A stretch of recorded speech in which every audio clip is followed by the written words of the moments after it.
안녕하세요, 디마입니다. 오늘은 제가 감명 깊게 읽은 소설 하나를 소개할까 하는데요. 혼자 보기 아까워서 이렇게 영상을 찍게 되었습니다. 그 책은 바로 제인 에어입니다. 아시는 분들도 있을지 모르겠는데 영국의 고전 소설이고요. 이게 영화로도 몇 번 제작되었으니까 관심 있는 분들은 한번 찾아서 보시면 좋을 것 같습니다. 작가는 샬롯 브론테로 이 세 자매 중에 첫째입니다. 특이한 점이 이 세 자매가 모두 문학을 했다는 점인데요. 둘째인 에밀리 브론테는 폭풍의 언덕을, 그리고 셋째인 앤 브론테는 에그네스 그레이를 썼습니다. 아주 훌륭한 자매라고 할 수 있죠. 근데 이 셋이 오래 살지 못했어요. 좀 안타까운데 이분들이 더 오래 살았으면은 더 좋은 작품이 나왔을 텐데 하는 아쉬움이 좀 있습니다. 작품에 대해서 이야기를 하자면은 저는 일단 이 책은 제인 에어의 일대기를 그린 소설이고요. 저는 개인적으로 이 책을 읽으면서 해리포터랑 비슷하다는 느낌을 되게 많이 받았습니다. 이 작품 자체가 좀 해리포터만큼 재밌거든요. 그래서 여러분도 많이 보셨으면 좋겠고, 그러면 이제 서론이 너무 길었죠.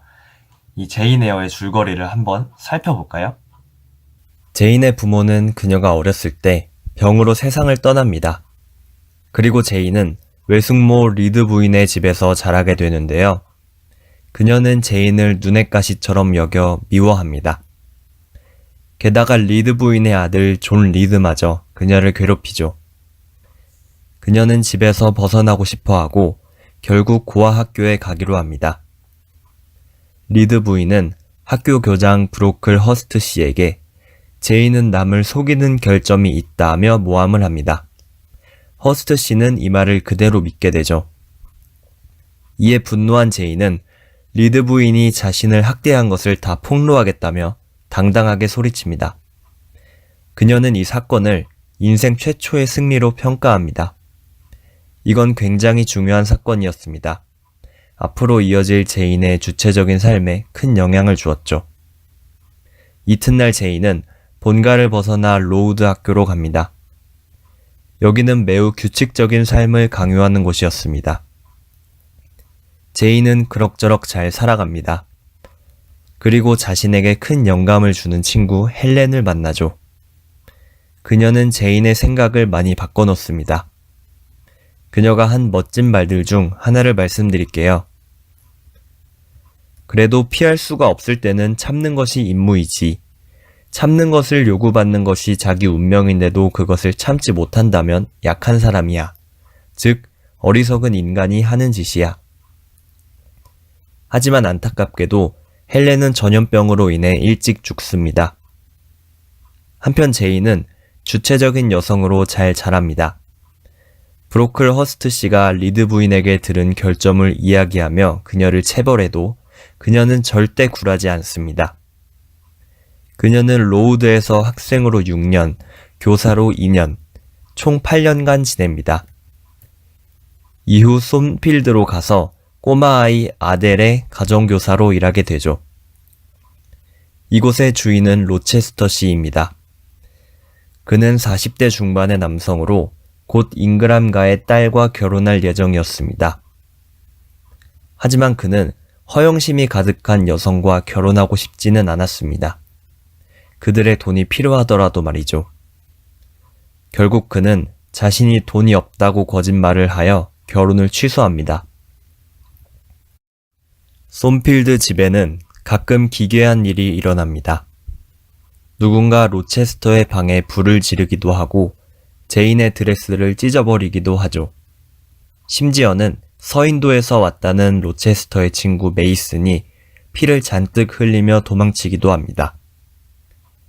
제인이 이에 대해 묻자 로체스터는 숨기려고 합니다. 그런 한편 로체스터는 제인에게 반합니다.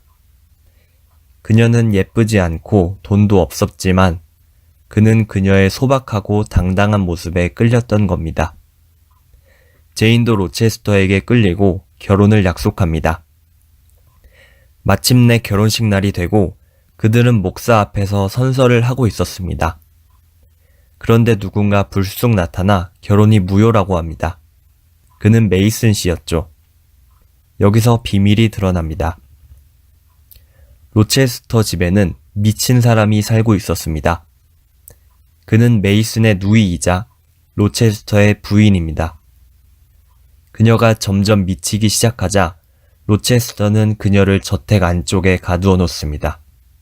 그리고 이 사실을 모두에게 숨겼던 것이죠.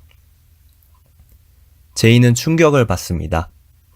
그리고 그와의 미래는 이제 끝이라고 생각합니다. 그래서 그녀는 새벽에 몰래 솜필드를 빠져나옵니다. 그녀는 가진 것이 아무것도 없었죠. 정말 아무것도요. 그렇게 도움을 청해 이 집 저 집을 떠돌아다니다가 목사 세인트 존의 집에 의탁하게 됩니다. 제이는 존과 그의 두 누이 동생과 함께 잘 살아갑니다. 어느 날 그녀는 두 가지 충격적인 소식을 듣게 됩니다. 그녀의 숙부가 그녀에게 유산 2만 파운드를 남겼다는 것과 존 남배가 그녀와 육촌 관계라는 것이죠. 2만 파운드는 엄청나게 큰 돈입니다. 제인이 가정교사로 일할 때 연봉이 30파운드였으니까요. 제인은 이를 식구들과 함께 나눕니다. 그들은 그것을 원치 않았지만 제인이 워낙 확고했어요. 4명이 각각 5,000파운드씩 갖기로 합의합니다. 세인트 존은 어느 날 제인에게 결혼을 하자고 합니다. 하지만 그것은 그녀를 사랑해서가 아닙니다. 그는 인도로 가서 포교 활동을 하려고 했는데 그 조력자로 제인이 함께하길 바랬던 겁니다. 지금 생각하면 말도 안 되는 생각이죠? 하지만 제인은 거절하지 못하고 고민합니다. 그러다 그녀는 로체스터를 다시 찾아가기로 결심합니다. 놀랍게도 솜필드는 불타버렸고 로체스터는 장님이 되어 있었습니다. 그의 부인이었던 미친 사람이 저질렀던 것이죠.